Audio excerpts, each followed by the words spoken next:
네, D사이트 런치박스 9월의 마지막 금요일 9월 27일에 시작하겠습니다. 어느덧 9월도 다 갔습니다. 맞습니다. 네. 시간 참 빨리 갑니다. 엄청 빨리 갑니다. 그리고 날씨도 슬슬 이제 쌀쌀해지면서 맞아요. 가을이라고 하는 날씨 한 2주 정도 느껴볼 수 있지 않을까. 그리고 바로 이제 겨울이 또 올 것 같습니다. 이렇게 시간이 굉장히 빨리 지나가는데 그만큼 정보도 많이 나오고 있기 때문에 우리가 이 런치박스를 통해서 여러 가지 정보들 또 습득을 해야 될 것 같습니다. 그래서 오늘 런치 토크에서는요, 또 10월 달에 우리나라에 들어오는 이 대단한 약에 대해서 이야기를 좀 해보죠. 네, 위고비가 한국에 10월 중에 착륙한다고 하는데요. 정말 다 예뻐지고 다 날씬해지는 때가 머지 않은 것 같습니다. 그만큼 투자 포인트 그리고 리스크 요인들 없는지 자세하게 짚어보겠습니다. 미용도 미용이지만 또 이게 건강이랑 직결돼 있잖아요. 아, 그렇죠. 그래서 요 약이 나왔을 때 우리가 또 비만으로 고생하시는 분들 건강은 어떻게 되는 건지, 그리고 산업에 대한 이야기, 투자에 대한 이야기까지 나눠보도록 하겠습니다. 자, 그리고 오늘 리포트 어떤 부분이 좀 준비가 돼 있을까요? 어제 정말 우리 증시 다 좋았는데 OLED 참 잘 나갔습니다. 그래서 OLED 관련된 디스플레이 산업 쪽 리포트 준비되어 있고요.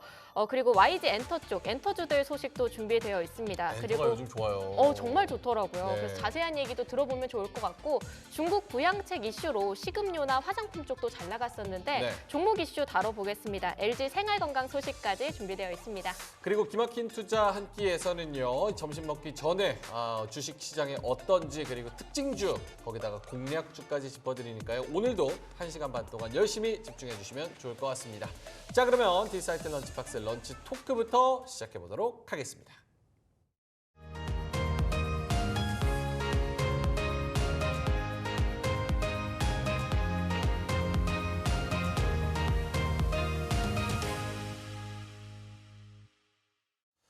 자, 오늘의 런치 토크, 기적의 비만 약이 온다. 세계적으로 큰 인기를 끌고 있는 기적의 비만 약 위고비가 10월 한국에 상륙을 한다고 합니다. 처음 나오면 이제 당연히 이제 품절 대란 이런 거 나오면서 구하기 힘들 것 같은데, 어쨌든 간에 이 기적의 비만 약 어떤 돌풍을 불러올지 참 기대가 되는 그런 상황입니다. 두 분과 함께 이야기 나눠보죠. YMG 글로벌의 박종훈 팀장님 나오셨고요. 경제 유튜버 돈쌤, 정현두님 나와 계십니다. 두 분 어서 오세요. 네, 안녕하세요. 반갑습니다. 비만 약, 크게 관심 있으신 분 있으세요, 솔직히? 저는 관심 있어요. 에이, 안 맞을 거예요. 아니 맞고 안 맞고를 비만 약 떠나서 관심 있는 사람이 술을 그렇게 먹습니까? 그 말이 안 되잖아요. 근데 야. 이거 비만 약 먹으면, 위고비 먹으면 네. 술도 별로 안 땡깁니까? 그냥 먹는 것 자체가 흥미가 없어집니다.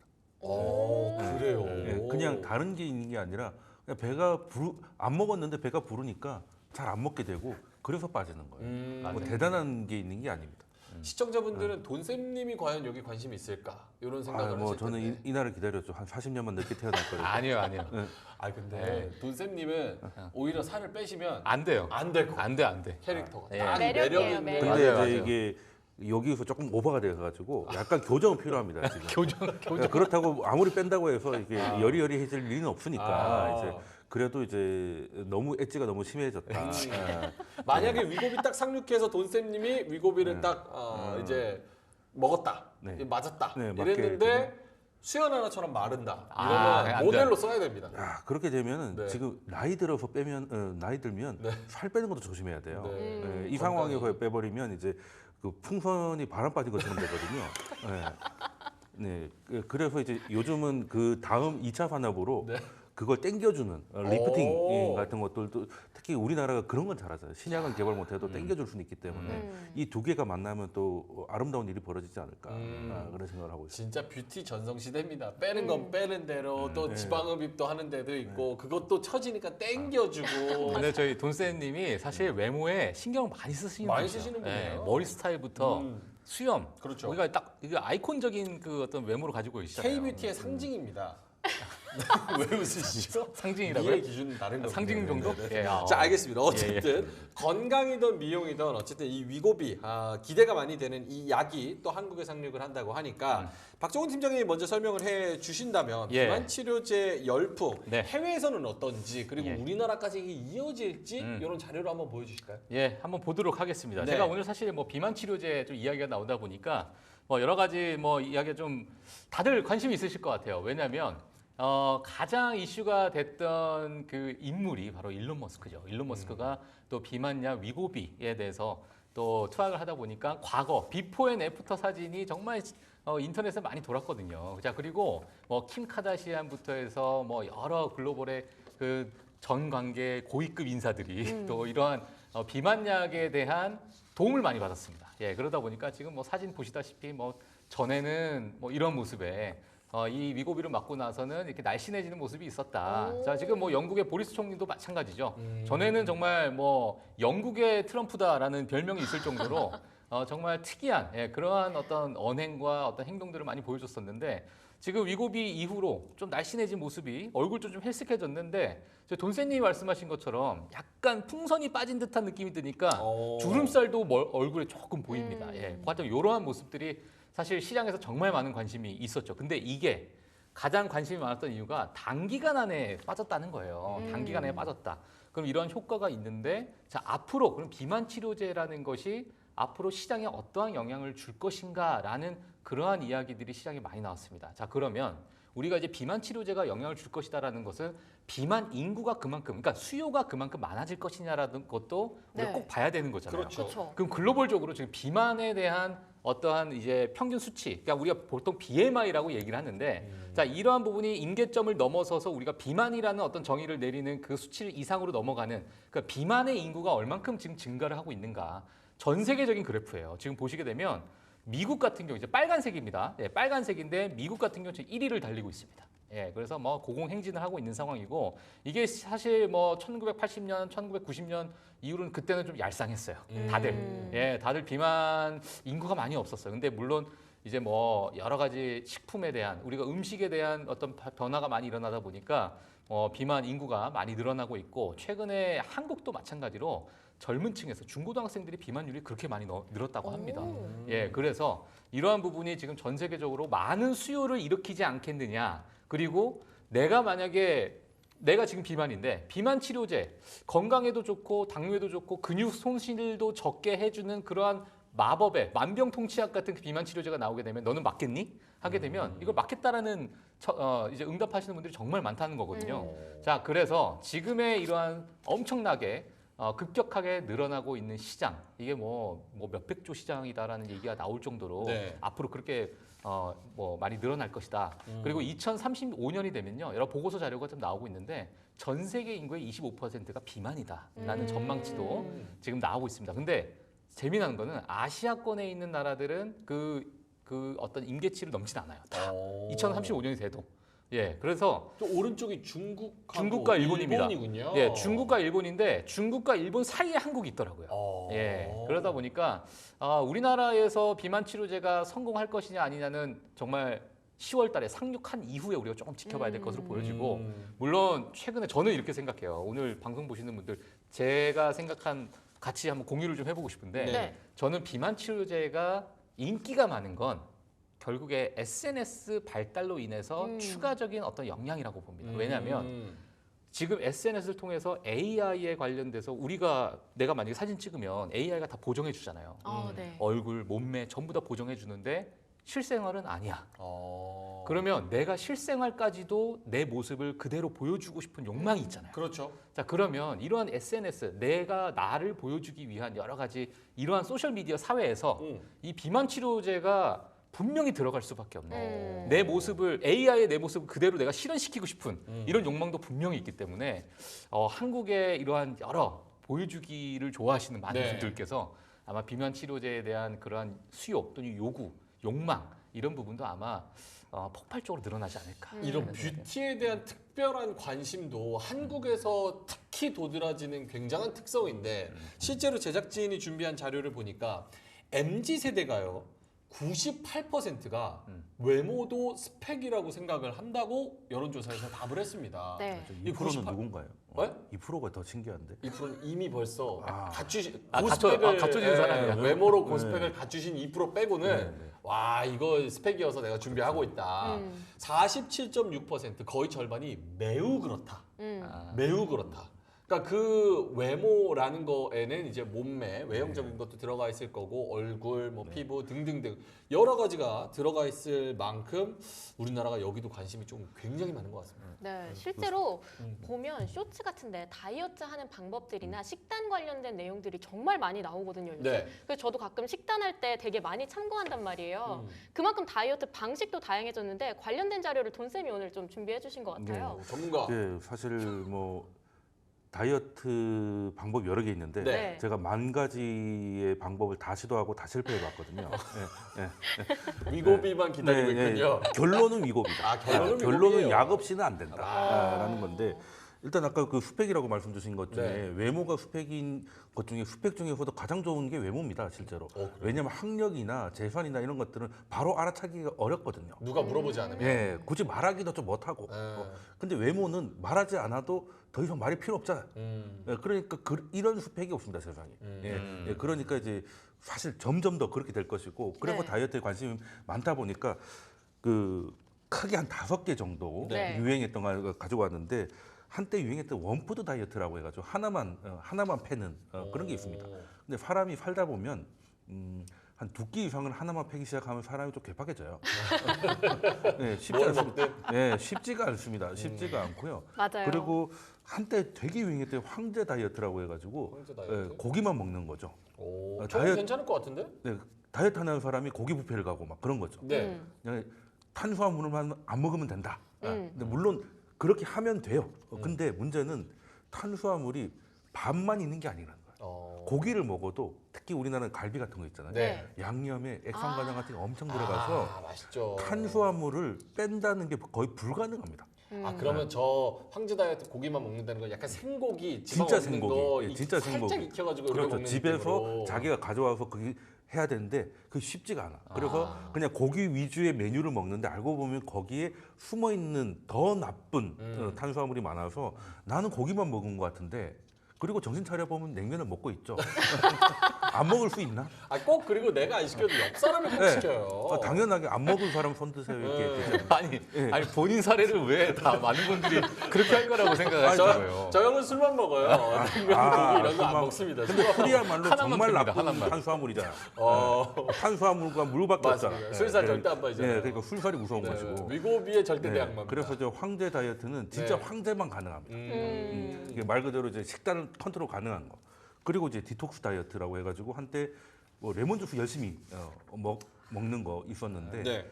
아 사람이 너무 산소가 되는 것 같더라고요. 음. 이것도 아닌 것 같고 그리고 이제 덴마크 다이어트. 덴마크 다이어트? 네 이거 뭐 한때 뭐 요구르트도 많이 먹고. 이거 자몽 먹는 거죠. 네, 자몽 맞죠. 먹는 거 삶을 그리고 달걀. 이제 소금하고 설탕을 안 먹다 보니까 거의 이제 사람의 인생에 낙이 없어집니다. 어. 네. 이게 또 유지가 힘든 것이죠. 네. 그나마 가장 효과가 있는 게 간헐적 단식인데 어. 얘는 이제 뭘 먹고 안 먹고를 떠나서 시간을 통제하는 거잖아요. 그럼 결론적으로 덜 먹게 돼 있습니다. 뭐 못 먹는 시간이 늘어나니까 예, 그나마 가장 지속 가능한 형태고 그리고 위고비는 여기서 간헐적 단식을 더 쉽게 만들어주는 거예요. 안 먹었는데 배가 부르는 거죠. 배고픔을 못 느낍니까? 아니면 배고픈데 그러니까 우리가 밥을 식욕을- 먹다가 반쯤 먹다가 잠깐 나갔다 들어오면 네. 분명히 원래대로 앉아 있었으면 다 먹었을 텐데 잠깐 통화 한 10분 한다고 나갔다 들어오면 별로 별로 있어. 이제 배 안 고프잖아요. 포만감이 살짝 있죠. 그러니까 천천히 먹으라 그러잖아요. 어. 그게 이제 호르몬이 올라요. 나 이제 밥을 먹었다 뭐 이런 건데 그거를 주사로 놓는 거죠. 어. 그러니까 안 먹었는데 배가 불러요. 그러니까 배고프지 않으니 굶는 게 쉬워지는 거죠. 그러니까 굶으면 쭉쭉 빠지는 것이고. 그러니까 지금 소개시켜 주신 이런 대표적인 유행 다이어트 방식 이런 것들이 정말 배고프고 지속 먹고 가능하지 싶고 않습니다. 네. 이런 것 때문에 그 유혹을 이겨내고 보자 네. 이렇게 여러 가지 방법들이 있었는데 네. 요거 주사 한 방 맞으면 이런 거 다 필요 없다. 근데 일각에서는 뭐 우리나라에 그런 얘기가 있잖아요. 우리나라에서 절대 망하지 않는 두 개의 사업. 네. 하나는 다이어트 사업, 다이어트. 하나는 영어 사업. 영어 예, 사업. 영어에 대한 필요성. 그러니까 늘 이제 하는데 교육과 늘 빗기는. 작심삼일이니까. 네. 작심삼일. 예, 그래서 뭐 다이어트 사업은 절대 안 망한다. 뭐 이런 얘기가 있습니다. 예. 그러면 우울증 같은 거는 없습니까? 이게 뭐 나와서 뭐 맞은 사람들 싹 센다는 사실 네. 저도 주변에 몇 분이 계신데 개인차마다 살짝의 부작용들을 목의 느낌 탓인지 모르겠지만 호소하시는 분들이 그리고 계시더라고요. 석산다보다도 한약으로 이렇게 살을 빼시려는 분들이 계시죠. 맞아요. 그런 분들 계시죠. 그러니까 저는 일단 그건 시도를 안 해봤습니다. 왜 먹어서 찐 살을 뭔가를 또 먹어서 뺀다는 거는 말이 안 된다고 생각했기 때문에 시도를 하지 않았는데 일단 먼저 한 사람들 얘기를 들어보니까 일단 좀 우울해지는 거예요. 먹어봐야 마나 죽으면 끝인데 약간 이런 생각이 깔리면서 비관론으로. 예, 가는구나. 그러니까 이제 식욕도 우리가 좀 살만 난다 그러잖아요. 네. 신이 날 때. 그러니까 신이 안 나는 거죠. 약으로 약간 눌러버리니까 먹는 거에 대한 열의도 떨어지고 그럼 결론적으로 살은 조금 빠지는 거예요. 근데 문제는 그렇게 했더니 사람이 먹지도 밥맛도 없을 정도면 잘 활동을 하지 않게 돼요. 그렇죠, 네. 그렇죠. 예, 그러니까 근육이 더 빠져요. 안 움직이니까. 그런 안 문제가 움직이니까 그런 문제가 좀 있는 게 있어서 차라리 그 위고비도 약간 이게 문제입니다. 안 먹기 때문에 따로 운동을 하지 않으면 그 지방만 빠지는 게 아니라 그냥 전체적으로 다 빠지는 것이죠. 이런 것들은 이제 통제를 좀 해야 되는 그건 개인적으로. 그 약의 역할은 배고픔을 좀 막아주는 거예요. 그 마법의 약은 아닌 거예요. 네. 근데 지금까지만 봤을 때 효과를 보면 이제 마법에 가깝지만 이제 근본 치료는 일단은 내가 이제 생활이나 이런 것들 그리고 뭐 기초대사량을 끌어올린다든지 이런 것들이 좀 필요한 부분은 분명히 있다. 그러면 뭐 운동에서 빼야 되는 거는 기본적이게 건강하게 빼는 네네. 거고 거기다가 나 진짜 먹고 싶은 거 못 참겠다. 이게 가장 큰 그렇죠. 요소여서 그거를 주사로 살짝 눌러주는 네. 게 이제 위고비의 역할이다. 보조제처럼. 알겠습니다. 박종훈 팀장님이 준비하신 자료 결국 이 마운자로 대 위고비 요 대결로 가는 겁니까? 뭐 그렇죠. 지금 사실 과거 한 6월 달인가요? 제 기억에 6월 달인데 FDA에서 이례적으로 이 비만 치료제에서 전망치를 좀 내놨어요. 자, 어떤 전망치를 내놨냐면 아마 3분기까지는 정말 뭐 찍어내는 대로 다 팔릴 것이다. 네, 그러니까 수요가 워낙 많을 거기 때문에 공급량이 수요량을 따라가지 못할 것이다라는 FDA에서 그런 얘기를 했었고 네. 그런 부분이 어느 정도 한 4분기가 되기 시작하면은 조금은 괜찮아질 것이다 이런 얘기가 나오는데 그때 당시에 대표적으로 나왔었던 부분이 바로 노보노디스크의 위고비 그리고 일라일의 마운자로 또는 뭐 젯바운드 이러한 이제 비만 치료제에 대해서 이제 이야기가 좀 많이 나왔죠. 근데 최근에 들어서는 이건 이제 주사제입니다. 네. 주사제인데 많은 이제 경쟁사들이 이제 막 나오고 있는데 이 상황에서 이제 경구약도 나오고 있어요. 먹는 약으로. 근데 지금 마운자로와 위고비보다 훨씬 더 좋은 성능을 가지고 있는 경구약도 지금 개발이 되고 있는 상황이고 이 부분에 있어가지고 지금 임상 이상을 지금 지나가고 있는 상황이기 때문에 아마 이게 좀 대중화되기까지는 뭐 2028년, 2029년까지도 보시는 분들이 많이 있어요. 근데 지금 최근에 가장 우리가 현실적으로 다가갈 수 있는 부분은 바로 마운자로와 위고비다. 이렇게 좀 보시면 될 것 같고요. 사실 제가 오늘 또 말씀드리고 싶은 게 뭐냐면 물론 이 기업들이나 아마 이 기업에 대해서 또는 비만 치료제에 대해서 관심 있으신 분들은 최근에 워낙 열풍이었으니까 네. 뭐 주가도 많이 올라갈 것이다. 다들 알고 계시겠지만 이 효능과 또는 부작용에 대해서도 모르시는 분들도 많이 계실 것 같아서 네. 이거는 많은 분들이 또 인정할 수 있는 존스 홉킨스 존스 홉킨스. 존스 홉킨스 대학병원에 지금 위에 올라가 있는 그 자료를 제가 좀 가지고 나왔습니다. 네. 그래서 뭐 빠르게 한번 보도록 할게요. 약을 투여받은 사람들에게 있어가지고 인슐린 요구량이 절반으로 줄었다고 합니다. 그만큼 지금 여러 가지 포만감이나 이런 것들이 우리가 뇌로 어느 정도 컨트롤을 하는 것 같아요. 그래서 자, 이러한 부분이 좀 있었고 당 땡기는 게 좀 줄어든다. 그렇죠. 그리고 체중 감량이 되는 것이 사실상 우연으로 발견이 됐다는 거죠. 실수로 발견됐다는 표현을 썼어요. 그 웹사이트에 보게 되면 자 그리고 1년에서 1년 반 동안 복용한 사람들의 체중이 15% 20% 감량됐다. 간 기능이 개선됐다. 뇌졸중, 신장, 심장병 발병률이 낮아졌다. 심장마비, 뇌졸중, 뭐 심혈관 질환도 사망이 20% 감소된 우와. 것을 보게 됐고 아이고, 이 만병통치약. 외에도 그러니까요. 와. 이 외에도 더 다양한 분야에 쓰일 것으로 예상이 된다까지가 이 비만 치료제 효능이라고 존스 홉킨스 대학병원에 이렇게 네. 또 올라와 있습니다. 자 그러면 우리가 또 부작용이 있잖아요. 자, 네. 부작용 필요하죠. 한번 볼게요. 부작용. 환자 절반 이상이 매석거움으로 경험을 한대요. 근데 이게 시간이 지나면 좀 없어진답니다. 또 그건 원래 익숙해지나? 그런 거 아니에요? 원래. 익숙해지는 거예요. 익숙해지는 거고 또 위장에 대한 부작용은 구토와 설사가 좀 있고 그리고 아주 드물지만 췌장염도 약간의 발견이 된다. 근데 이거 약간 다소 과장됐다라는 의견도 뒤에 썼고요. 네. 그리고 갑상선 암에 가족력이 있는 사람들은 우리가 이제 그 처방을 좀 피하게끔 우리가 좀 안내나 가이드라인을 준다. 이거 되게 중요하네요. 네, 그래서 이 부분도 좀 있는데 마지막에 저는 이게 핵심인 것 같아요. 요요 현상이 있다는 거예요. 저게 제일 중요할 것 같아요. 이렇게 되면 어떤 현상이 일어나면 내가 맞았다가 체중 감량이 됐는데 안 맞았어. 네. 그래서 다시 먹게 되면 갑자기 요요 현상이 확 오게 되니까 음. 그 다음부터 어떻게 되느냐? 전부 다 모든 인류가 이걸 맞았던 사람들은 계속 맞게 되는 거예요. 평생. 그러니까 이게 지금 좀 무섭다는 거죠, 사실.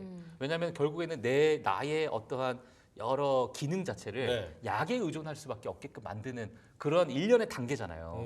그러니까 이게 지금 뭐 시장에서 보고 있는 상황이고 조금 더 임상 실험이나 이런 부분이 좀 필요하다라는 마지막 의견까지도 나왔기 때문에 우리나라가 이제 10번째 임상 국가가 되는 거죠. 그렇죠. 이제 근데 그 효능이 많은 이유가 만병의 근원이 비만이기 때문에 아. 비만이 해결되니까 다 해결되는 거예요. 아, 그런 또 네, 효과가 그렇게 되는 거죠. 그리고 여러 가지 부작용이 있다고가 되는 건데 사실 저 정도 부작용이면 그리고 요요 현상은 당연한 겁니다. 이거는 그냥 살이 빠지는 건 아까 이 효과도 우연히 발견했듯이 결과적인 현상이거든요.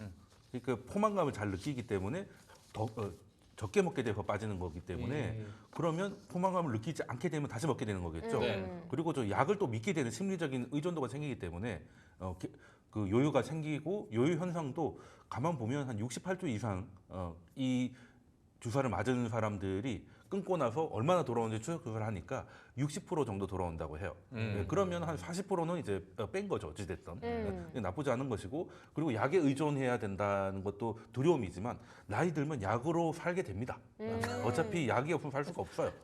그리고 엄밀히 말하면 이 약의 부작용이 없지 않겠지만 비만의 부작용이 더 클 거기 때문에 차라리 그게 나을 수 있겠다.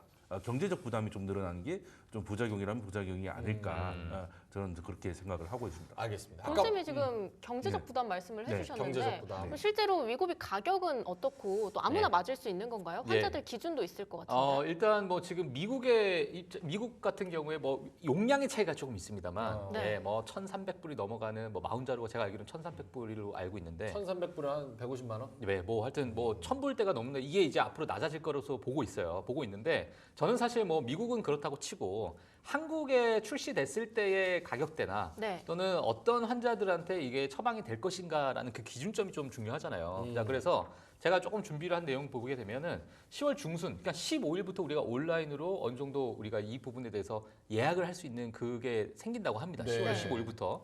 자, 공급 가격 자체가 2.4mg당 37만 원 정도가 된다고 해요. 예, 근데 뭐 저도 사실 2.4mg이 어느 정도의 수치인지는 모르겠지만 네. 뭐 하나의 기본 단위라고 좀 보여지고 있어요. 네. 예, 그러니까 뭐 일주일치라고 보시면 돼요. 네? 네, 일주일치. 일주일치가 아. 2.4예요. 그러니까 일주일치. 이게 한 번 맞는 게 아니라 네. 일주일에 한 번씩 맞게 네 번을 되는데 맞아요. 4번을 맞는데 최소 6개월 이상 맞아요. 그러면 그럼 맞네요. 1,000불이 맞겠다. 아, 예, 가격이 한 달 맞네요. 가격으로. 네. 예, 미국에서는 이제 160만 원 정도. 예, 한 한 달에서 200 봐야 됩니다. 미국에서는 이제 한 달 단위로 좀 얘기를 많이 하니까 네. 하는 그런 게 있고 그리고 뭐 체질량 지수 그러니까 BMI라고 하는데 키 대신에 몸무게가 얼마나 많이 늘어나가냐 이걸 네. 이제 수치화시킨 건데 이게 지금 뭐 30 이상인 비만 환자 또는 뭐 27에서 30인 약간 과체중 환자들한테 우리 처방을 한다. 자, 네. 이렇게 좀 나와 있고 그리고 이제 뭐 보통 보조제로서 우리가 처방을 하는 거기 때문에 그런 부분에 있어가지고 시작처에서 뭐 기준을 이렇게 삼았다고 합니다. 예, 그래서 뭐 이 BMI 같은 경우는 막 각자 좀 재보셔야 되겠지만 일단 우리나라에 들어오는 기준 자체가 이렇기 때문에 뭐 혹시 관심 있으신 분들은 또 참고하시면 좋을 것 같아요. 그 BMI는 인바디 하면은 또 네. 예, 보건소 바로 가면은 나오는 바로 거고. 또 나오기도 하니까 그래서 과체중인 분한테도 저런 거를 처방을 해서 한 달에 한 뭐 160만 원 정도의 가격으로 좀 만나볼 수 있다. 알겠습니다. 아까 저 채팅창에서는 네. 딱 아까 돈세님이 다이어트 뭐 황제 다이어트 이런 거 띄우니까 웬 다이어트 얘기냐 극장에서 점 하한가 3번 맞으면 살 그냥 빠진다 이게 다이어트지 뭔 약을 물론 먹냐 마음고생이 최고의 다이어트죠. 국장만한 다이어트 없다 이렇게 말씀을 하셨고 뭐 생활정보 프로그램이냐 이런 말씀을 하셨는데 요게 지금 산업에서 어마어마한 선풍적인 인기를 맞아요. 끌고 있기 그렇죠. 때문에 네. 저희가 이야기를 해봤습니다. 자 그러면 이제 슬슬 마무리를 해야 되는데 결국 이 비만 치료제 지금 얼핏 들어서는 만병통치약 같은 느낌이 들고 그게 비만이 만병의 근원이어서 그런 효과가 있는 건데 노보노디스크랑 일라이릴리의 독주. 국내 바이오는 여기서 어떤 포지션을 취할 수 있고 이 독주는 언제까지 이어질 수 있을지 돈쌤님 어떻게 생각하세요? 이거 관련해서도 우리나라 바이오에서도 반응이 있었죠. 실제 그런 반응이 있었고, 그리고 이제 한국에 출시될 때가 길게 보면은 또 추가 매수의 기회가 됐던 것들이 꽤 있습니다. 뭐 룰루레몬이라든지 크록스라든지 이런 것들이 한국 시장에 들어왔을 때 보면은 결과적으로는 그때 샀으면 꽤 좋은 수익을 얻을 수 있었다는 포인트를 줬던 기억이 있는데 이번에도 그게 재현이 될지, 그리고 우리가 이제 살면서 많이 바뀐 게 우리 길거리 가다 보면 참 분식집 되게 많았잖아요. 그렇죠. 근데 지금은 분식집 많이 사라졌습니다. 그 정도로 이제 탄수화물이나 건강에 대한 뭐 이런 거에 대한 관심이 높아졌기 때문에 거기에 관련 산업이 커지는 거는 뭐 당연한 문제일 것 같고요. 그리고 노령화라는 게 나이가 들면 아무래도 살찌는 게 좀 완전 노령이 아닌 이상은 노출이 돼 있기 때문에 시장은 좀 커질 수밖에 없겠다. 그리고 물론 나중에는 비아그라처럼 이렇게 복제약들이 나올 시기가 되겠지만 지금 한국에 출시될 때가 글로벌적으로 봤을 때 그렇게 나쁜 시기는 아니었던 것 같다. 그래서 지금 사실 많이 올랐다가 지금 최근에 약간 흔들리고 있는 모습인데 이것도 일단 산업 자체에 대한 의심은 별로 없는데 이제 기술적 분석에 대한 고민이 조금 있을 수 있겠다라는 말씀드리겠습니다. 알겠습니다. 주가는 또 이제 산업의 성장이랑 그렇죠. 또 위치는 또 네. 다른 거니까. 박종훈 팀장님은 어떠세요? 뭐 사실 국내에 있는 뭐 한미약품 같은 경우에도 뭐 임상 1상이 뭐 진행이 되고 있다라는 이야기도 좀 나오고 있는 상황이고, 국내에서는 사실상 이 시장의 시장 점유율을 가져가기보다도 저는 일부 약간의 뭐 라이센스 아웃이나 뭐 일부 어떤 뭐 치료제에 대한 그러한 어떤 방향성으로 좀 가야 되지 않을까라는 생각이 들기도 하고, 뭐 앞서서 돈쌤님께서 말씀해 주셨지만은 정말 이 비만 치료제에 의해서 파생되는 산업들이 많이 있잖아요. 정말 뷰티에 관련된 우리나라도 K뷰티 워낙 또 유명하니까요. 뭐 그러한 산업 쪽으로 또 퍼져나갈 수 있는 여러 가지 잠재력이 좀 있는 상황이고, 만약에 비만 치료제에 관심 있으신 분들은 일라이릴리와 노보노디스크가 앞으로 2025년까지도 시장 점유율 90% 이상 가져갈 것으로 많이 예상을 하고 있기 때문에 아마 이 랠리가 지속이 된다면 이거에 대한 직접적인 수혜주는 결국엔 이 두 회사가 좀 이어가지 않을까라고밖에 볼 수가 없는 상황입니다. 물론 이게 어떤 특허가 이제 만료가 되고 여러 가지 그런 부분에 대해서 복제약이 나오는 그 기간까지의 어떤 기간 또 조정이 또 있기 때문에 뭐 그 부분도 우리가 좀 염두에 둬야 될 것으로 보여지고, 그래서 뭐 이제 지금 한번 주가를 한번 제가 가지고 나왔어요. 네. 예, 최근에 노보노디스크를 한번 보게 되면 와, 이게 지금 주봉입니다. 주봉이에요? 예, 주봉. 어마어마하다. 그래서 지금 뭐 한 52달러 수준에서 145달러까지도 우와. 쫙 그냥 뭐 정말 큰 변동 없이 와. 정말 정직하게 몇 개월 동안 또는 뭐 1년, 뭐 2년 가까이 쭉 올라가는 그런 모습을 보였고 거의 뭐 3배 가까이 올라갔죠. 자, 그리고 일라이릴리입니다. 거의 뭐 비슷합니다.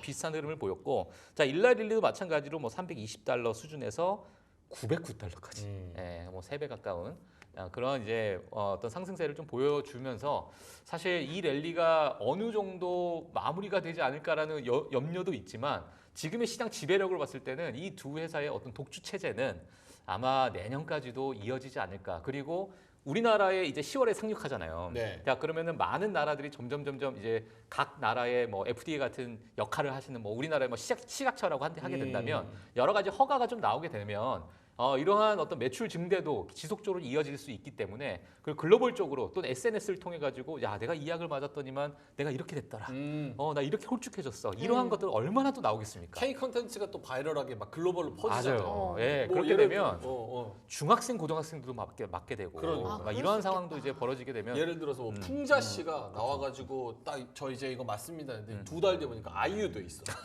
뼈 마름으로. 그러면 와 이거 그냥 그럴 수 있죠. 그럴 수 있죠. 미국으로도 예, 아이유 씨가 맞았는데 없어졌어. 아, 그건 아니에요? 어디까지 가? 아, 죄송합니다. 어디까지 갈 건데? 어떻게 그건 없어? 임상 실패 아닙니까? 그거?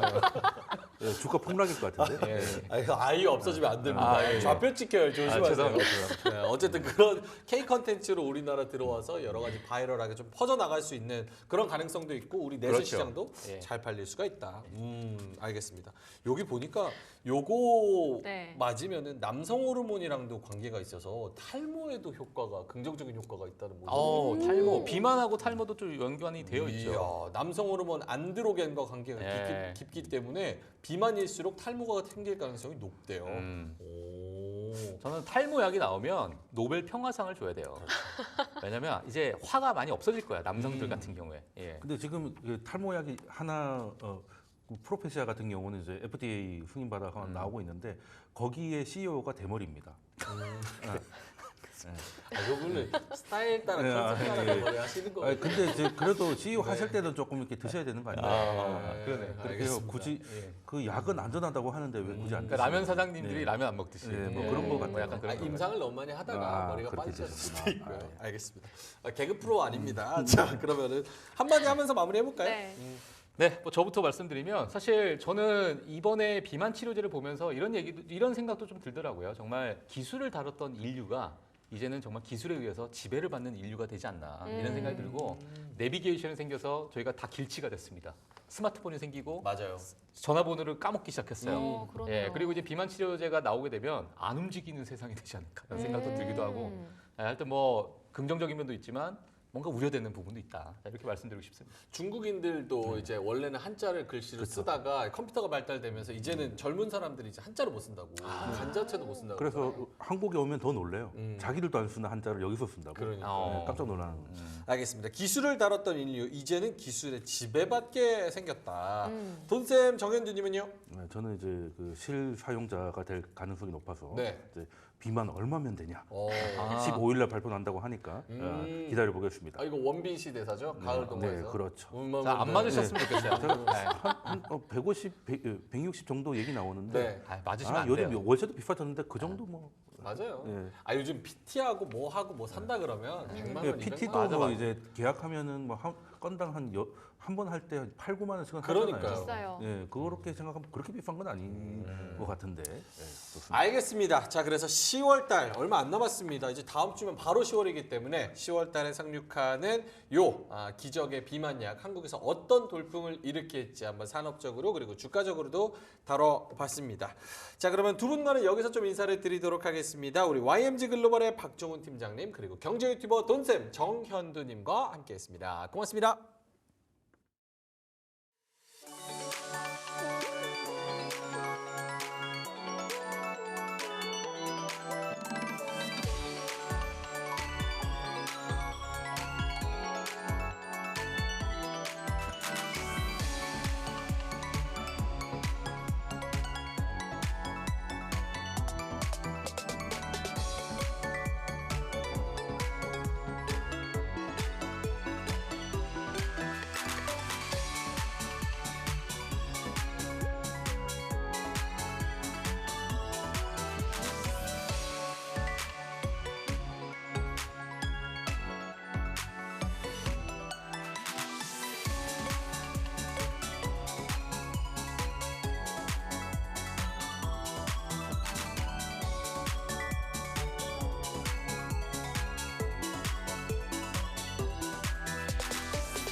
런치박스 두 번째 코너 불만나는 리포트 시간입니다. 오늘도 주식장에서 핫하게 다뤄질 이슈들 더욱 뜨겁게 불만내주실 기업공시연구소 변영인 대표와 함께하도록 하겠습니다. 대표님 안녕하세요. 네, 반갑습니다. 네, 오늘은 세 가지 리포트가 모두 다 NH투자증권에서 나왔는데요. 첫 소식은 IT 하드웨어 산업과 관련된 소식입니다.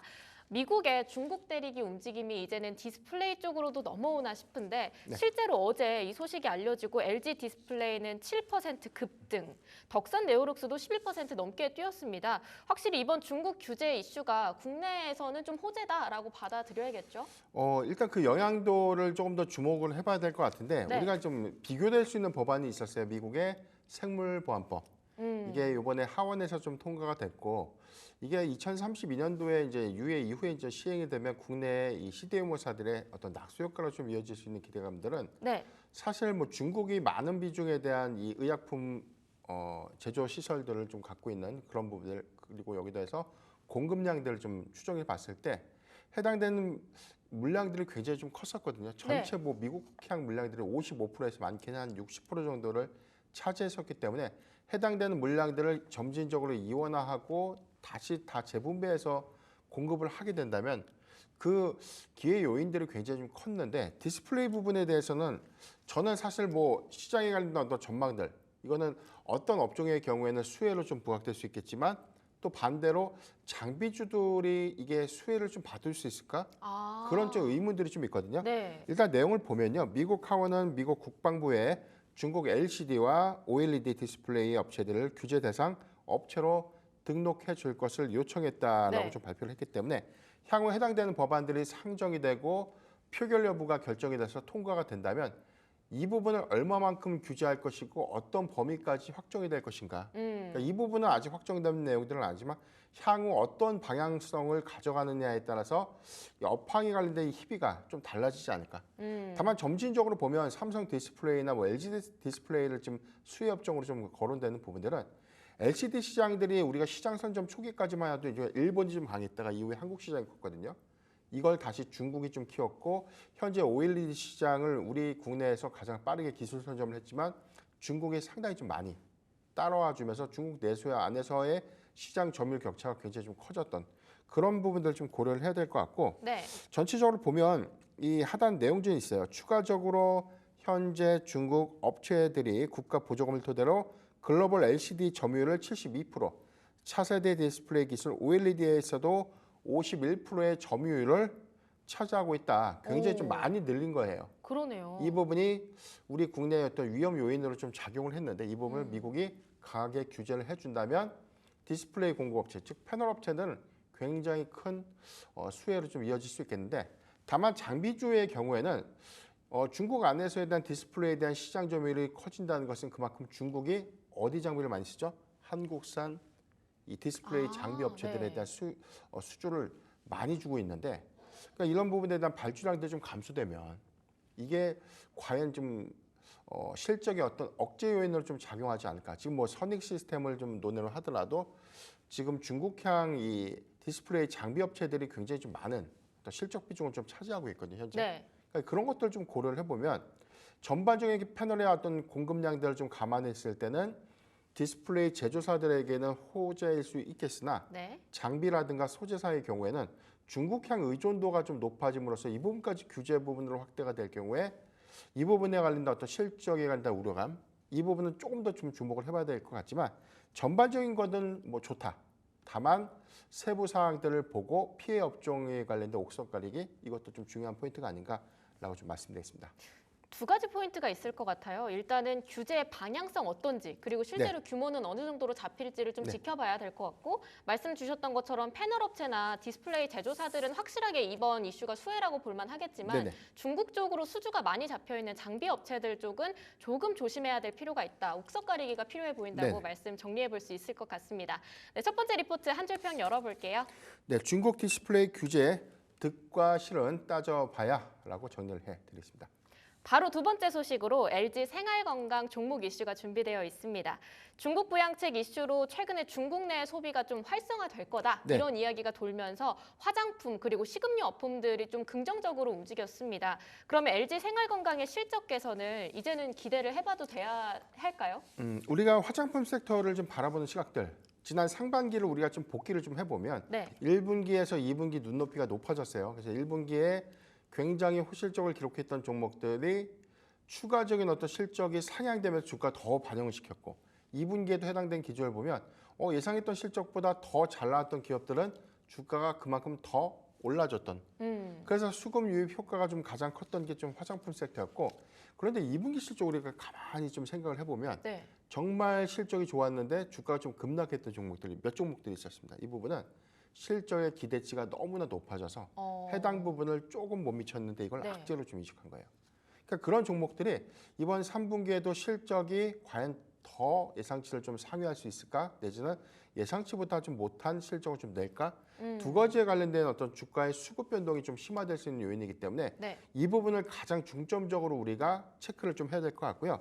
일단 3분기 수출 데이터에 대한 기조를 좀 확인해 볼 때 뭐 7월과 8월의 수출 실적 비중 이게 7월, 8월은 뭐 전년 동기 대비 계속해서 좀 좋아졌습니다. 특히나 뭐 북미라든가 일본, 뭐 신흥국인 아시아 주요국에 관련된 어떤 매출도 굉장히 좀 증가 좀 됐는데 중국 실적의 경우에는 2분기보다 3분기의 회복세가 굉장히 좀 더딥니다. 그러니까 우리가 3분기에는 중국 시장이 조금 더 완화되지 않을까? 왜냐하면 10월 초에 관군제가 또 있죠. 그러니까 이런 것들 그래서 뭐 관군제에 대한 도입 뭐 그다음에 뭐 중국 안에서에 대한 국경절 그런 네. 것들에 대한 어떤 내용들 좀 보면 해당되는 어떤 기조 요인들이 사실 먼저 초도 물량들이 좀 공급되면서 3분기에 실적이 좀 회복될 수 있지 않을까라는 어떤 긍정적인 지표와는 좀 다르게 수출 실적은 좀 더 감소했다는 점. 이 부분을 좀 체크를 해야 될 것 같고요. 9월 1일과 10일까지 발표된 수출 데이터, 잠정 실적 데이터를 보면 역시나 좋습니다. 그런데도 중국은 아직까지는 부진하다. 이 점을 좀 참고를 해야 될 것 같기 때문에 중국향 의존도가 높은 종목들의 경우에는 조금 더 확인은 필요하지 않을까. 아모레퍼시픽의 사례가 있었잖아요.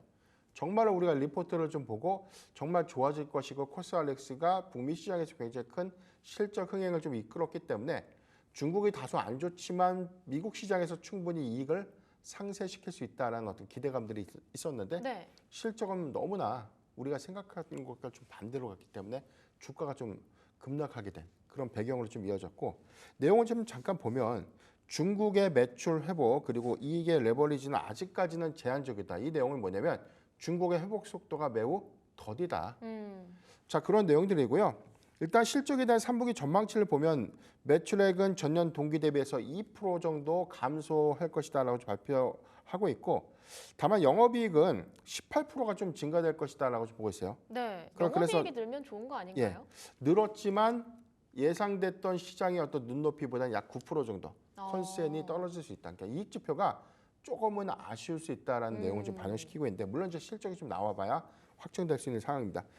대략적 내용 보면 뭐 화장품 부분에서는 뭐 면세 매출이 한 26% 정도 감소되는데 한 가지 주목해볼 포인트가 있어요. 중국이 1,287억 원, 전년 동기 대비 30%가 증가됐다.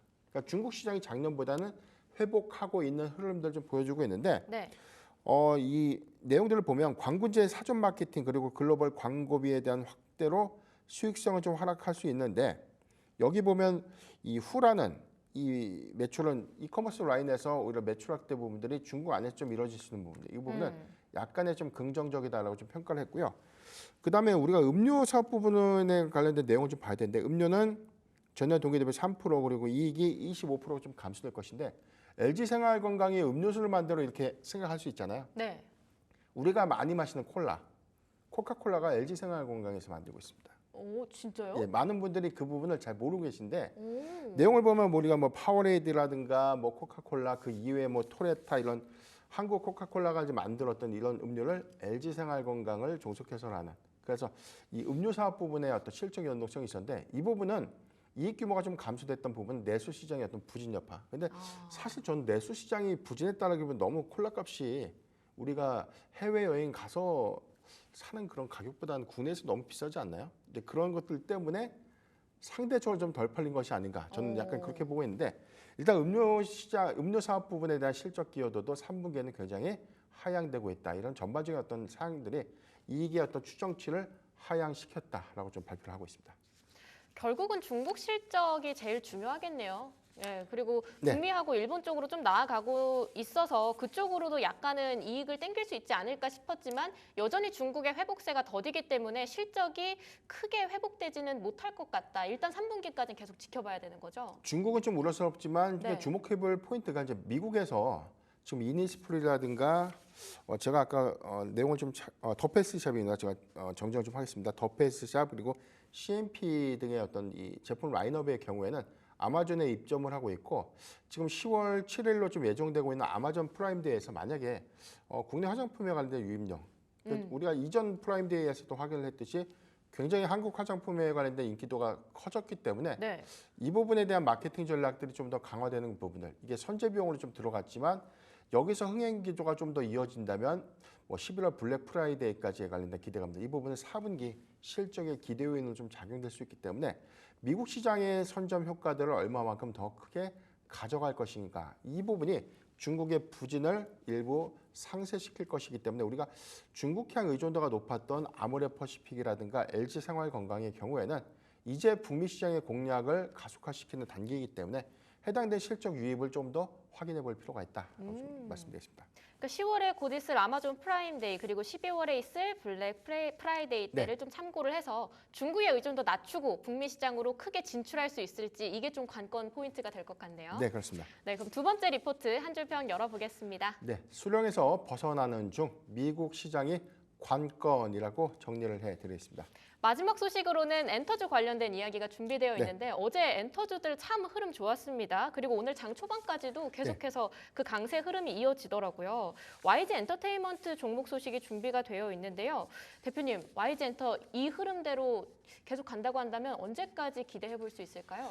우리가 YG 엔터테인먼트 특히나 우리가 엔터사들의 작년 이 주가 추이와 올해를 좀 비교해서 봤을 때는 지금 YG 엔터의 일봉 주가 보면 주가 영역이 어떻게 보이죠? 9월 9일이 신저가 29,950원, 고가가 지난해 9월 10일 83,100원 대비해서 주가가 너무나 많이 하락을 했죠. 지금 올해 너무 힘들었어요. 이게 뭐 삼중 바닥권 안에서 최근에 뭐 반등폭을 좀 보여줬던 부분. 근데 이게 사실 뭐 많이 올라온 것인가 이런 부분에서 우리가 좀 해석을 좀 해봐야 될 것 같은데 일단 뭐 추세적인 부분은 바닥 확인을 했고 오히려 점진적인 수급을 좀 반영하는 그런 흐름들을 좀 보여주고 있다라고 좀 보고 있고 지난 9월에 이 과매도권 진입한 이후에 수급은 계속해서 좀 완화되는 흐름들을 좀 보여주고 있어요.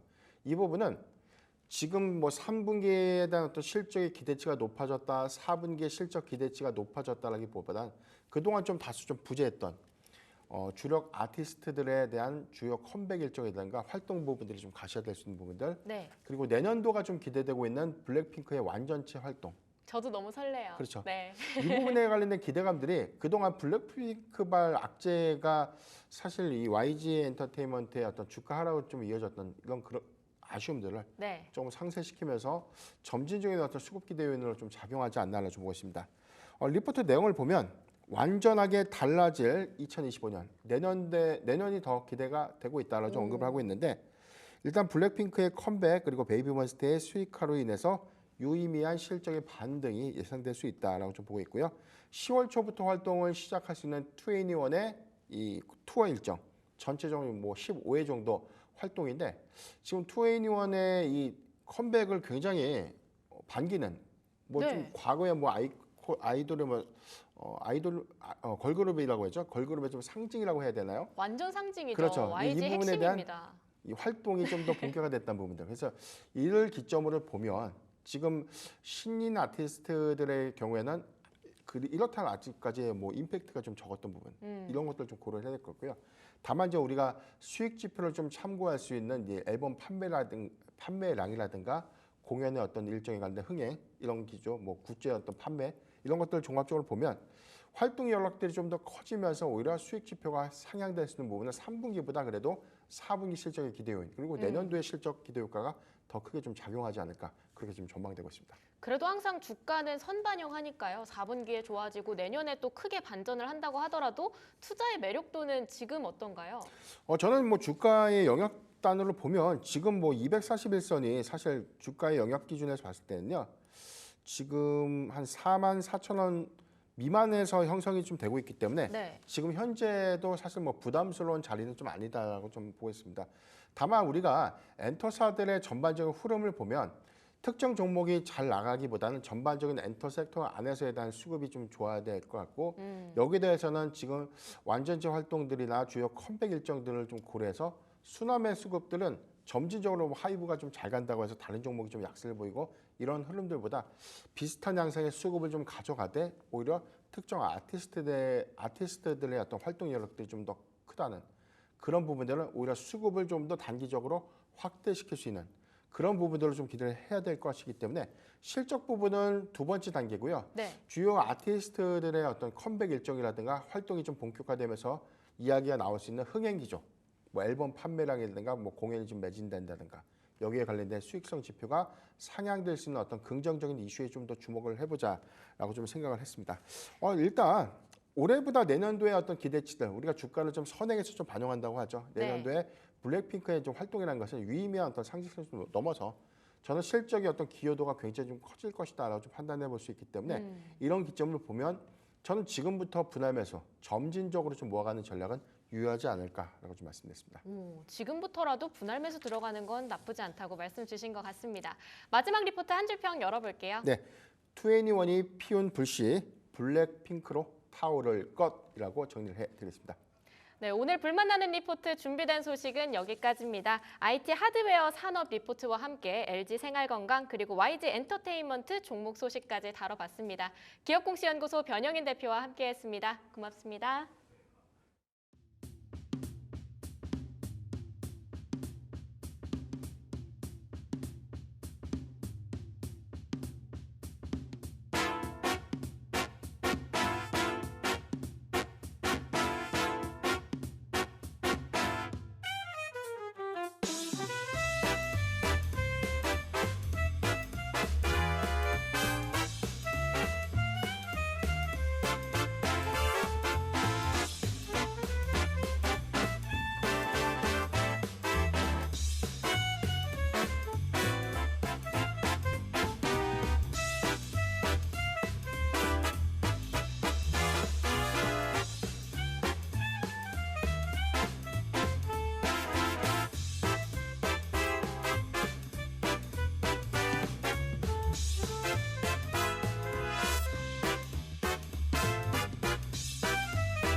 자, 기막힌 투자 한 끼로 마무리해 보겠습니다. 오늘 9월의 마지막 금요일 오전장 한번 체크를 해볼 텐데요. 플러스와 마이너스의 싸움이 치열합니다. 그래서 코스피가 0.04%, 지금은 또 파란불 켜고 있고요. 5분 전만 해도 빨간불이었습니다.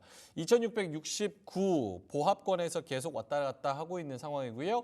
코스닥도 0.1% 마이너스 778선에서 움직이고 있습니다. 시가총액 상위주 하이닉스가 3%대 상승률 계속 지켜주고 있는 그런 상황이고요. 삼성전자는 상승폭을 조금 반납을 하기는 했네요. 오늘 제약바이오가 좀 밀리면서 삼성바이오로직스 그리고 셀트리온 이렇게가 3% 내외로 밀리고 있는 그런 상황입니다. 자, 두 분과 함께 이야기를 나눠볼까요? 오로라 투자자문의 유창희 본부장 나와 계시고요. 그리고 AJ 인베스트먼트 이재규 대표님 나와 계십니다. 두 분 어서 오세요. 안녕하십니까. 네. 9월에 어떻게 보면 사실상 마지막 거래일, 어떻게 보면은 또 마지막 금요일. 네. 9월이 거의 다 갔습니다. 오늘장 시원하게 어제처럼 조금 올라주면은 좋겠는데 항상 뭐 시장이 마음 같겠습니까? 그렇죠. 어저께 너무 많이 올랐어요. 어제 많이 오른 감도 있고. 그래서 오늘 장의 코멘트를 좀 들어보자면 유창희 본부장님부터. 저는 옥석 가리기. 옥석가리. 네, 시장이 어찌됐든 만족스럽지 않든 이제 한 60에서 언저리까지 올라온 거거든요. 코스닥도 그렇고 코스피도 그렇고.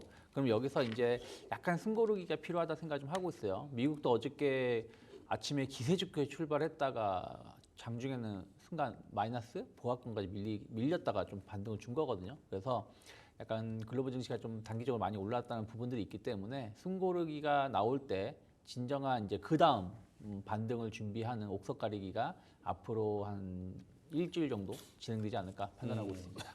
뭐가 옥이고 뭐가 석인지가 어려운 것 같아요. 그렇죠.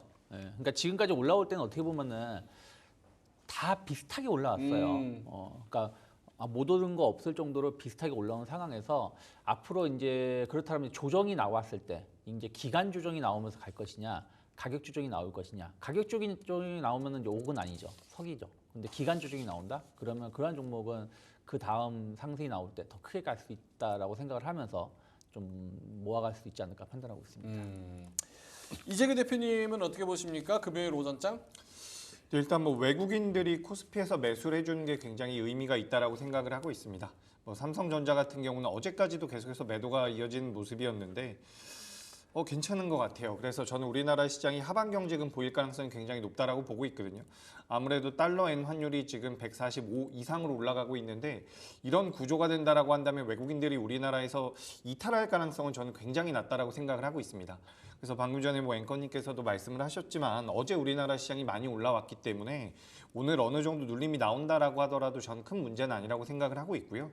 뭐 오늘 밤에 미국에서 뭐 PC라든지 뭐 여러 가지 지표들이 앞으로 계속해서 나올 텐데 제 생각에는 이 달러엔 환율이 그 정도 수준에서 움직인다라고 한다면 우리나라 시장에서의 외국인 매도세는 제한적일 가능성이 굉장히 높다라고 보고 있습니다. 물론 이제 10월 초에 삼성전자가 실적을 어떻게 내놓느냐에 따라서 또 지수 자체의 영향력은 좀 있을 것 같아요. 삼성전자로 인해서. 근데 그 외의 종목군들은 전 전반적인 우상향이 나오지 않을까. 그러니까 어제 같은 경우도 마이크론 때문에 반도체 쪽으로 자금이 많이 몰렸는데 어제 코스닥에서 에코프로 BM 같은 경우도 굉장히 좋은 모습이 나왔거든요. 그러니까 전반적으로 좋아지고 있다라고 저는 생각을 하고 있습니다. 그래서 외국인들이 계속해서 매수를 이어가느냐 여부가 우리나라 시장을 보는데 가장 중요한 포인트가 되지 않을까. 저는 매도는 제한적일 것이다라는 의견 드리도록 하겠습니다. 알겠습니다. 자, 그러면 두 분이 발제한 주제로 넘어갈 텐데 오늘 두 분이 가지고 오신 주제가 되게 흥미롭습니다. 이게 연속성이 있을까라는 부분에 좀 집중을 해서 질문을 드리도록 하겠습니다. 첫 번째 주제 유창희 본부장님 발제입니다. 보여주시죠. 왕의 귀환 반도체 오히려 일단 투자 포인트 먼저 들어볼까요? 네, 투자 포인트 먼저. 왜냐하면 저는 사실은 솔직히 저도 이제 방송을 하지만 언론에 나와서 이곳 저곳에서 이야기하는 거는 네. 잘 안 믿습니다. 네. 그게 왜냐면 언론은 이 환경상 한 발 늦을 수밖에 없기 때문에 네. 후행적일 수밖에 없어요. 근데 이제 모건 스탠리가 겨울이 아닌 것 같은데라고 지금 다 얘기하고 있거든요. 그러면 지금 주가 측면에서는 요 정도면 반영된 건가? 계속 갈 수 있을까? 특히 하이닉스 기준으로 20만 원 뚫고 더 갈 수 있을까? 어디까지 봐야 될까? 왕의 귀환이라고 해서 이게 얼마나 연속성이 있을까? 이런 질문들을 좀 하게 되거든요, 스스로. 어떻습니까, 유창희 본부장님? 네, 저는 이제 그 동안에 이제 제가 수급적으로도 한 2주 전에도 한번 말씀드렸던 게 있는데 네. 수급이 나쁘진 않다라고 표현했었는데 그 나쁘지 않은 게 외국인들이 연일 매도를 하고 있지만 그 매도의 한 90% 가까이는 삼성전자 집중된 것이고 나머지 한 10%에서 15%는 하이닉스에 집중된 것이다. 그리고 시장을 그렇게 매도를 하는 것은 아니다라고 말씀드렸었고 근데 공교롭게도 그것을 대부분이 개인 투자자가 매수를 했다고 말씀드렸어요. 네. 그리고 오히려 개인 투자자는 진짜 시장에 참여를 많이 원래 참여를 했던 분들은 신용이 지난 8월 말 주가가 하락을 하면서 한 1조 원 정도 또 줄어들었다고 말씀드렸죠. 그렇기 때문에 수급 공백이 있기 때문에 시장에 대해서 나쁘게 보지 않아도 된다. 않을 수도 있다. 그리고 수급이 나쁜 편은 아니다라고 말씀드렸는데 그런데 지금 어찌되었든 모건 스탠리가 지난 9월 13일이죠. 9월 13일에 100만 주 매도하고 9월 15일에 매도 리포트 내고 주가는 폭락이 나왔다가 어제 하루 만에 모건 스탠리가 다시 100만 주 매수했다고 합니다. 그러면서 약간 리포트 관련해서도 그 전에 주 초에 나왔던 게 본사 차원에서는 우리의 입장하고 좀 다른 내용이 나온 것이다. 뭐 이런 얘기가 나오기도 했었고요. 그러니까 약간 그런 부분들에 대해서 약간 뭐라 그럴까요? 반도체 관련돼서 좀 혼돈을 많이 줬다 생각 좀 하고 있어요. 근데 그거의 마무리를 결국 마이크론 테크놀로지가 만들어준 것이 아닌가 생각하고 있어요. 다들 이제 엔비디아가 실적 발표하면 모든 것이 끝날 거라 생각했는데 그러지 못했었고 시장은 반도체 관련된 종목들 하락을 했지만 그리고 마이크론 테크놀로지 실적이 좋게 나왔다는 것이죠. 사실은 그 BNP 파리바인가요? 제 회사 이름 BNP 파리바. BNP 파리바가 3인방에 BNP 파리바, 미즈호, 모건. 네, 근데 그 그 마이크론 테크놀로지 그 목표 주가 낮췄었거든요. 2주 전에. 근데 오히려 지금 다시 100달러, 5달러인가요?까지 올라와 있는 상황이고 또 이미 HBM 관련해서 2025년도 계약이 끝났다라는 표현을 한 걸 본다라면 HBM에 대한 어떤 우려감이 너무 과도했다라고 생각을 좀 하고 있습니다. 그러면 충분히 주가가 하락한 부분들이 좀 제자리를 찾아갈 가능성이 높다 생각하고 있고 다음 주에 삼성전자 실적이 만약에 우리가 예상했었던 것보다 상당히 좋게 나온다라면 수급이 뭐 삼성전자 집중된다는 뜻은 아니지만 뭐 반도체 쪽으로 충분히 더 들어올 만한 그 자금이 엄청나게 남아 있다는 걸 본다라면 조금은 이제는 기대를 해볼 수 있는 국면으로 갈 수 있는 위치가 아닐까 판단하고 있습니다. 알겠습니다. 이재규 대표님은 어떠세요? 반도체. 아까 뭐 같은 결의 질문입니다. 네. 연속성에 대해서. 일단 뭐 반도체 지금 SK 하이닉스가 오히려 좀 조정을 받으면서 올라오는 게 더 낫지 않았을까라는 생각이 들어요. 너무 좀 가파르게 3일 동안 반등이 나와가지고 어떻게 보면 이제 매물대에 좀 안착을 하고 있는 것 같은데 이 자리는 이제 삼성전자 실적 발표 이후에 돌파 여부가 결정이 될 것 같습니다. 근데 일단 뭐 지금 SK 하이닉스의 시가총액이 130조 정도가 되거든요. 근데 2024년도에 예상이 되고 있는 영업이익이 23조 정도가 돼요. 그래서 우리가 이걸 고려해 본다라고 한다면 주가가 비싸다라고 보기는 어렵습니다. 그래서 주가가 올라가야 되는 것이 맞는데 너무 단기적으로 빠르게 반등이 나왔다. 그래서 저는 여기서는 추가적인 반등보다는 만약에 저점대에서 매수를 하셨다라고 한다면 조금 챙기시는 게 어떨까라는 말씀 드리고요. 뭐 중장기적으로 보신다라고 한다면 삼성전자 실적 발표 이후에 좀 체크가 필요하지 않을까 저는 이렇게 생각을 하고 있습니다. 다만 단기적으로 하이닉스 기준으로는 반등이 나올 만큼 나왔다라고 보고 있거든요. 그리고 이제 소부장 관련주들 같은 경우는 생각보다 반등 여력이 꽤나 남아있다라고 보고 있기 때문에 뭐 뻔한 이야기지만 종목별 이제 선별을 잘해야 되지 않을까라는 말씀 드리겠습니다. 그러면 두 분께도 정말 이건 짧게만 뭐 길게 얘기할 필요는 없는 거니까 삼전 하이닉스 사이에도 옥석 가리기가 필요합니까? 전 무조건 하이닉스. 무조건 네, 하이닉스. 계속 저는 하이닉스를 받는다라고 말씀드렸는데 앞에서 말씀하신 것처럼 지금 오늘 기준으로 하이닉스가 135조입니다. 현재 135조 6천억인데 마이크론 테크놀로지의 시가총액이 한 150조 됩니다. 네. 근데 마이크론 테크놀로지의 실적이 제일 안 좋아요. 세계 그렇죠. 회사 중에서. 그러면 그리고 반도체만 따진다면 오히려 하이닉스가 삼성전자를 이번에 역전할 가능성이 높다. 아니면 4분기는 무조건 역전한다라고 지금 리포트가 나오고 있거든요. 그러면 저는 하이닉스의 지금 주가가 130조는 말도 안 되는 가격이다 생각을 좀 하고 있습니다. 물론 뭐 미국 기업이니까. 근데 미국 기업이라고 해서 실적이 엄청 더 좋다라면 모르겠지만 실적이 제일 안 좋은데도 불구하고 하이닉스보다 더 비싸다라는 것은 말이 안 된다 생각하고 있기 때문에 충분히 지금 가격에서는 매수 가능하다 생각을 좀 하고 있고 그리고 이제 삼성전자를 왜 안 보냐면 여전히 HBM 관련해 가지고 좀 논란들이 있는 거 아니겠습니까? 그러니까 통과를 제대로 했다는 얘기도 없고 그리고 지금 남들은 다 SK 하이닉스는 이제 12단을 지금 공급하고 있다고 하는데 마이크론 테크놀로지는 시제품을 보냈다고 하는데 삼성전자는 호기롭게 우리는 8단 안 해도 돼요. 12단 바로 넘어갈 거예요라고 말을 하고 있는데 그게 과연 말이 되는 것인지 저는 잘 모르겠습니다. 그래서 그런 부분들에 대한 불확실성이 해소가 된다고 해도 이미 많이 늦어 있는 걸 본다라면 주가의 어떤 반등 강도는 조금은 힘들지 좀 약하지 않을까 생각 좀 하고 있습니다. 그러면 닉스는 지금 14에서 한 달 동안 18, 19 정도까지 근처까지 올라왔는데 네. 지금 만약에 제가 산다고 하면 늦은 건지 만약에 보유자의 영역이라고 하면은 어느 정도 선까지 좀 봐야 되는지.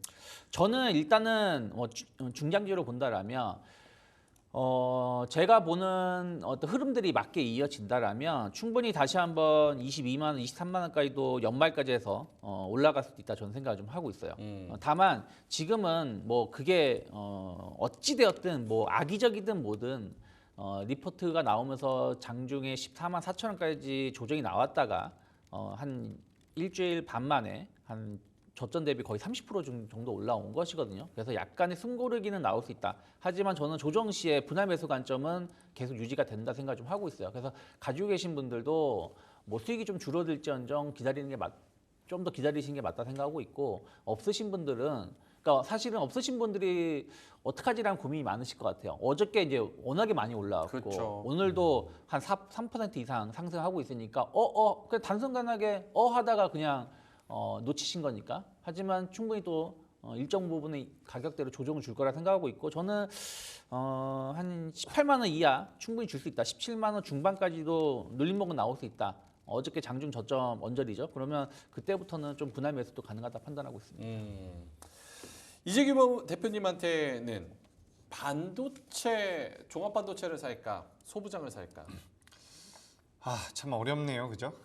종합 반도체는 일단 뭐 삼성전자랑 SK하이닉스인데 네. 지금 SK하이닉스 같은 경우는 어떻게 보면 훨씬 더 안정적으로 주가 흐름이 나오고 있죠. 지금 삼성전자는 저점 대비해서 5%도 못 올랐어요. 근데 이제 SK하이닉스 같은 경우는 거의 30% 정도가 반등이 나왔기 때문에 종합 반도체 쪽에서 이제 SK하이닉스가 매력적인데, 반대로 이제 많이 올라왔기 때문에 상승 여력은 저는 좀 제한적일 거라고 보고 있습니다. 그래서 우리가 이제 소부장 쪽을 본다라고 한다면, 물론 반등이 잘 나오고 있는 기업도 있는데 아직까지 반등이 많이 안 나온 기업이나 뭐 위에 매물대라고 우리가 부를 수 있는 부분들과 이격이 많이 벌어져 있는 기업들이 아직까지 많거든요. 그래서 저는 이번에는 소부장 쪽을 한번 봐보시는 게 어떨까라고 말씀드리고 싶어요.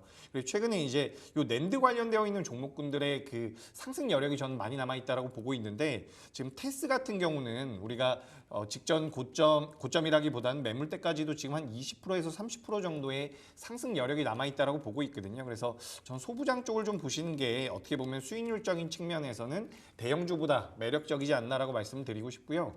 지금 이제 반도체뿐만 아니라 뭐 디스플레이라든지 유리기판과도 엮이면서 이제 IT 반도체 쪽으로 자금이 좀 들어올 가능성이 있다라고 한다면, 이 작은 기업들이 좀 더 탄력적으로 움직일 가능성이 있다라고 보고 있습니다. 그래서 저는 종합 반도체 쪽에서는 뭐 SK하이닉스가 좋은데 많이 못 올라갈 것 같다. 그래서 소부장 쪽을 보시는 게 맞겠다라는 의견 드리겠습니다. 알겠습니다. 유창희 본부장님도 종목 네. 하나 딱 주시고 넘어갈까요? 뭐 일단 저는 그 SK하이닉스를 받는다 생각하고 있고, 네. 그 다음으로 본다라면 소부장 쪽으로 본다라면 이스페타시스가 조금은 좀 긍정적이지 않을까. 어쨌든 엔비디아 쪽으로 해서 직접적인 영향을 받을 수 있는 기업이기 때문에 결국엔 저는 HBM 혹은 엔비디아 이쪽에 직접적인 영향을 받을 수 있는 기업을 선택해야 되는 것이지, 돌고 돌고 약간 이렇게 기대감 된다, 수혜를 입을 수 있다라고 생각하는 기업은 조금은 확인이 필요하다 판단하고 있습니다. 근데 두 분께서 이렇게 말씀하시는 거 보니까 4분기에는 반도체가 진짜 주도 섹터다라고 얘기할 만큼 전반적으로 오르는 그런 타이밍이 한번 온다고 기대해도 되는 건가요? 뭐 지금 이제 아까도 말씀드린 것처럼 외국인들이 제가 조금 업데이트는 해야 되겠지만 9월 추석 전까지 외국인이 한 10조에서 11조 정도를 매도를 했습니다. 아마 지금까지는 그러니까 7월 16일 정도서부터 보시면 될 것 같아요. 7월 16일서부터 이번 주까지만 본다고 하더라도 외국인이 거의 한 12조, 13조 정도 매도를 했다 생각을 좀 하고 있어요. 그러면 아까도 말씀드린 것이 그 대부분이 아마 삼성전자고요. 그리고 일부가 하이닉스인데, 그러면 그 자금이 다 중국으로 넘어간다든가, 중국이 증시 부양한다고 하니까, 혹은 일본이나 미국으로 갔다라는 게 어떤 다음 달이나 해서 데이터가 나올 겁니다. 외국인 자금 동향해가지고. 네. 근데 그런 게 아니다. 이 우리나라 시장이 여전히 머물고 있다. 채권이든 뭐든. 그러면 언제든지 전 주식시장에 들어올 수 있다 생각하고 있고, 그게 들어오는 게 반도체가 될지 아니면 2차 전지가 될지 바이오가 될지 모르겠지만, 충분히 반도체 쪽에 다시 좀 집중해서 들어온다라면 충분히 반도체 관련된 종목군들이 연말 혹은 내년 상반기에 다시 한번 주도주가 역할을 해줄 수 있지 않을까 판단하고 있습니다. 알겠습니다. 자, 그러면 두 분과 함께 왕일귀한 반도체가 될 수 있도록 10월 달에는 반도체가 좀 힘을 내서 지수도 끌어주고 전반적인 분위기도 끌어주고 이런 흐름이 나올 수 있도록 기대를 한번 해보도록 하겠습니다. 두 번째 발제 이재기 대표님이 가지고 오셨습니다. 보여주시죠. 이거 얘기해요? 어떻게 해요? 메타버스. 이거 되는 거 맞아요? 너무 어렵죠. 오늘 뭐 시장에서 많이 부각돼가지고. 아 이거 얘기해도 되는 거. 그래서 앞에서 시간 엄청 끌었어요. 할 얘기 없을 것 같아서. 근데 이재기 대표님은 또 촉이 좋습니다. 미리미리 한 2발 앞서서 또 이야기를 하기 때문에 제가 이재기 대표님 의심했다가 뒤에서 혼쭐 난 적이 한두 번이 아니에요. 그래서 메타버스 제가 또 이렇게 돼요? 이거 얘기해도 돼요? 이러고 다음 주에 막 메타버스가 뭐가 막 이런 얘기 나오면 또 그때 죄송했습니다. 또 이러니까 한번 투자 포인트 한번 들어볼게요. 네, 일단 메타버스 관련되어 있는 종목들이 오늘 변동성이 꽤 나오고 있습니다. 지금 메타에서 그러니까 미국의 메타라는 기업에서 그 AR 글라스를 출시를 하면서 공개를 했죠. 출시가 아니라 시연을 했는데 굉장히 가볍게 만들었다라고 이야기가 되고 있어요.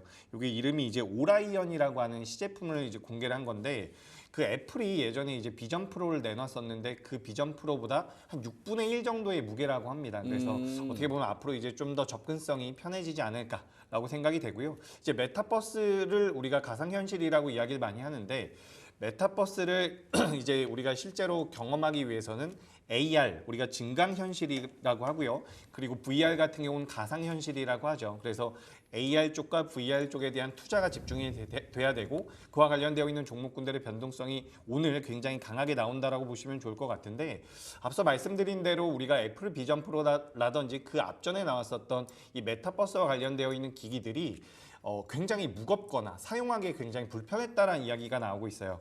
근데 지금 이 메타가 공개한 이 AR 기기 오라이언 같은 경우는 굉장히 접근성이 좋고 이게 이제 내년부터 이제 시제품으로 오늘 공개를 했고 내년부터 나온다라고 한다면 어떻게 보면 시장의 확장성이 좀 만들어지지 않을까라고 생각을 하고 있습니다. 그래서 오늘 맥스트 같은 경우는 뭐 개별적인 이슈로 인해서 상한가에 들어갔고요. 뭐 덱스터라든지 관련되어 있는 기업들의 변동성이 꽤 크게 나오고 있는데 우리가 이제 이 하드웨어 쪽에서 마이크로 LED라고 하죠. 그래서 뭐 라운텍이라든지 몇몇 기업들이 좀 엮여 있는데 대다수의 기업들이 규모가 굉장히 작습니다. 그래서 오늘 같은 경우는 이제 규모가 좀 있는 기업 중에서는 뉴프렉스라고 하는 기업이 변동성을 많이 보이고 있어요. 뉴프렉스 같은 경우 이제 애플의 비전 프로가 나왔을 때도 변동성이 많이 나왔었는데 실제로 뉴프렉스 같은 경우는 메타 쪽에다가 FPCB를 납품을 하고 있거든요. 그래서 관련되어 있는 모멘텀들이 좀 붙는다라고 한다면 실제로 좀 수혜를 받을 수 있는 기업이 뉴프렉스 정도가 되지 않을까라고 말씀을 드리고 싶고요. 다만 여기서 우리가 어떻게 보면 투자 아이디어를 좀 만들어 간다면 이게 조금 이제 메타버스와 그렇죠. 메타버스에 관련되어 있는 부분인데 오늘 강세를 보인 기업들 대다수가 시가총액이 굉장히 작아요. 400억에서 500억. 좀 큰 기업들 같은 경우는 1000억 정도가 되거든요. 근데 이런 기업들이 지금 제가 어떻게 느껴지냐면 얼마 전에 딥페이크 관련주들이 변동성을 많이 보이면서 테마를 형성해서 주가 흐름이 잘 나왔습니다. 근데 이 기업들도 처음에 움직였을 때 시가총액이 그 정도의 부분이라고 그 정도 비슷했었던 상황이거든요. 근데 지금 이 XR과 VR이라든지 이 메타버스와 관련되어 있는 종목군들 같은 경우도 규모가 작기 때문에 지금부터 트레이딩 관점으로는 저는 자금이 들어올 가능성이 굉장히 높다라고 보고 있습니다. 그러니까 이 기업들은 개인적인 생각에는 매집이 돼 있었다라고 생각을 하고 있거든요. 매집이 돼 있었던 상황에서 메타 쪽에서 뉴스가 나왔고 이런 부분들이 부각이 된다라고 한다면 트레이딩 관점으로는 저는 그래도 한 달 정도는 좀 더 이런 수급 상황으로 인해서 주가의 흐름이 잘 나올 수 있지 않을까라고 생각이 돼서 오늘 이제 시장에서 변동성도 오랜만에 많이 나왔고요. 그리고 이제 트레이딩에 대해서 관심이 있으신 분들 같은 경우는 좀 접근해 보시는 게 어떨까라고 생각이 돼서 오늘 메타버스인데 우리가 이 메타버스가 실현되기 위해서는 뭐 기기라든지 소프트웨어 쪽에 대한 관심도가 필요하거든요. 네. 그래서 오늘 보면 소프트웨어 쪽도 많이 오르는 것 같고요. 뭐 하드웨어 쪽도 자금이 들어오고 있으니까 종목군들 좀 추려가지고 공략해 보시면 어떨까라는 의견 드리겠습니다.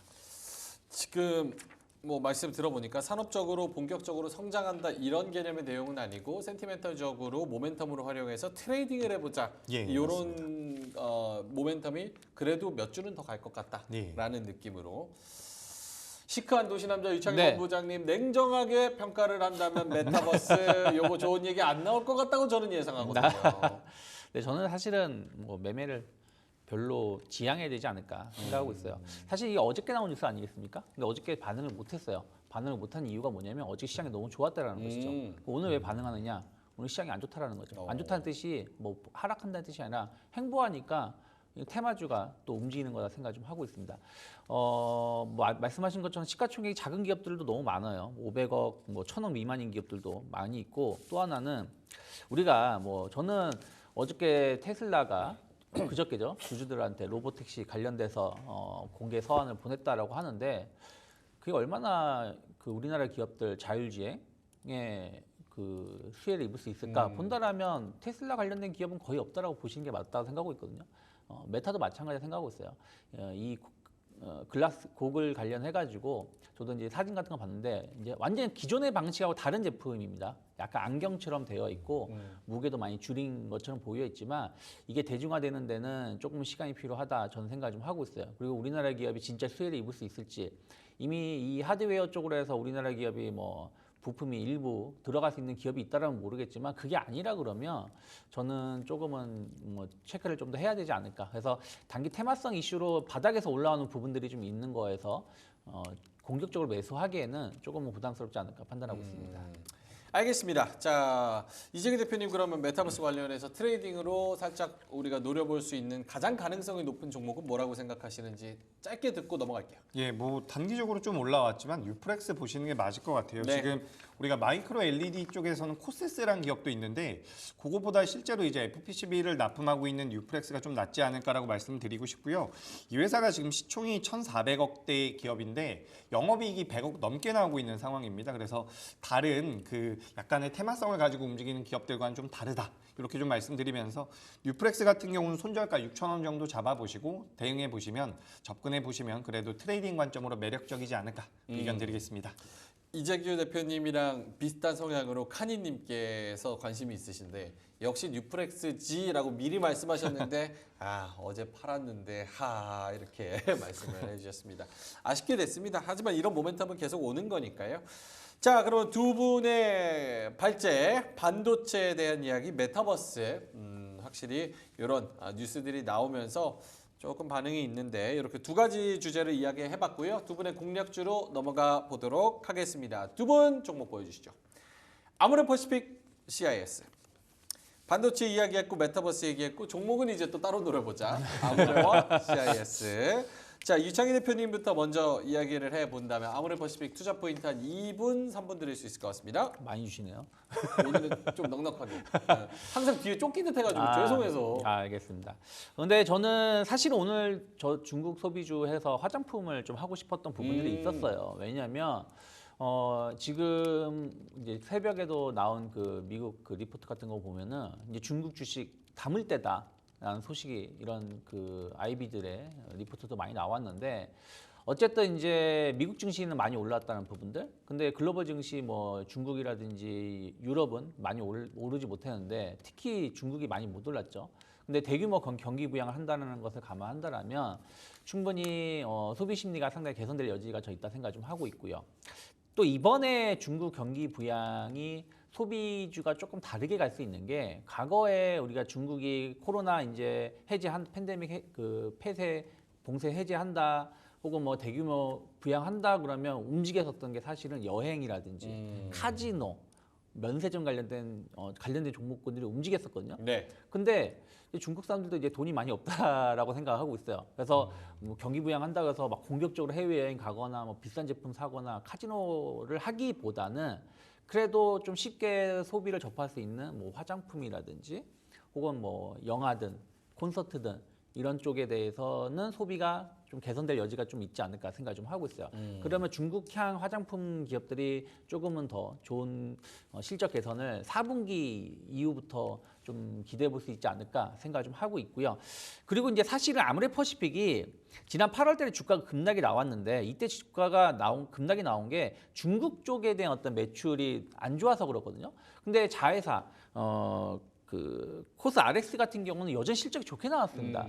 여전히 북미 쪽으로 해서 좋은 그 매출 성장을 보여줬던 게 확인되었기 때문에 그럼 이제 미국이라든지 북미 쪽에 대한 어떤 기대감 거기다가 못난이 자식이었던 중국 쪽이 좀 개선이 된다라면 충분히 저는 주가는 그런 것 것들이 선반영될 수 있다 생각을 좀 하고 있습니다. 그래서 저는 13만 원만 크게 이탈하지 않는다라면 좀 눌림봉이 나올 때 분할 매수 가능하다 생각을 좀 하고 있고요.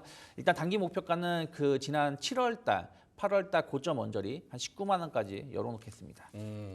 알겠습니다. 아무리 목표가 19만 원, 손절가 13만 원 잡아주셨고요. 아니치님께서 여기도 경제방송이구나 이렇게 말씀을 하셨는데 저희가 굉장히 경쟁력 있는 경제방송입니다. 시청 많이 해주시면 좋을 것 같고요. 좋아요도 한 번씩 눌러주시면 좋을 것 같습니다. 자, 아모레퍼시픽 목표가 19, 손절가 13 이렇게 잡아봤고요. 그리고 이재규 대표님 한 2분 드릴 수 있을 것 같은데 CIS 2차 전지 관련해서 어떤 투자 포인트 있을까요? 네, 뭐 최근 반도체 그리고 중국의 경기 부양책으로 인해서 관련되어 있는 종목군들의 변동성이 굉장히 잘 나오죠. 근데 의외로 2차 전지 같은 경우도 반등이 나온 이후에 밀리지 않고 계속해서 버텨주는 모습이 이어지고 있습니다. 지금 뭐 우리가 대장주라고 할 수 있는 LG 에너지 솔루션이고요. 그리고 뭐 삼성 SDI라든지 관련되어 있는 종목군들의 주가 흐름이 굉장히 좋죠. 최근에는 이제 SKI 테크놀로지 같은 분리막까지도 저점대가 잡히고 있기 때문에 전 2차 전지 쪽 같은 경우는 자금이 지속해서 유입될 가능성이 높다라고 보고 있습니다.